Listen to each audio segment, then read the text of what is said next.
బాంగారు ఇదిగోండి. అమ్మో అక్కడ వేసిపోయినట్టుంది, బావగారికి తీస్తున్నట్టుంది. ఇప్పుడు మార్కులు కొట్టడానికి బావగారి దగ్గర పొద్దున్నే లేచినట్టుంది బాబోయ్. ఇప్పుడు ఎప్పుడు లేచిందేమో, ఏమేం పనులు చేసేసిందేమో బాబోయ్. బామ్మగారు ఇదిగోండి కాఫీ. ఇప్పుడే మీ ఎక్కటి ఇచ్చిందమ్మా, తాగాను. కొంచెంసేపు ఉన్నాక తాతలే. సరే బామ్మగారు, మీరు ఎప్పుడు కాఫీ తాగుతారో అప్పుడు చెప్పండి బామ్మగారు, నేను అప్పుడే తాగుతాను కాఫీ, సరేనా? ఎప్పుడు బారెడు ప్రొద్దెక్కినా లేవరు ఇద్దరు, అలాంటిది ప్రొద్దుటే లేసి ఇద్దరు టీ కాఫీలు తెచ్చారమ్మా. ఎందుకో మాకు తెలియదు ఏంటి, ప్రొద్దుటే లేసి దండాలు పెట్టేసుకుంటున్నారు. బామ్మగారు ఇదిగోండి హారతి తీసుకోండి. పిల్లలు మీరు కూడా రండమ్మా, హారతి తీసుకోండి.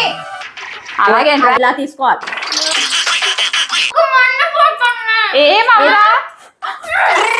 వీళ్ళేంటి ఇలా పారిపోయారు? బామ్మగారు అరే ఏంటి ఏమైందిరా? చూడు అమ్మ పెద్దమ్మ కలిసి నా ముఖాన్ని ఇలా చేశారు. మీ మొక్కమండ ఏటా అలాగే ప్రేమలు తగలట.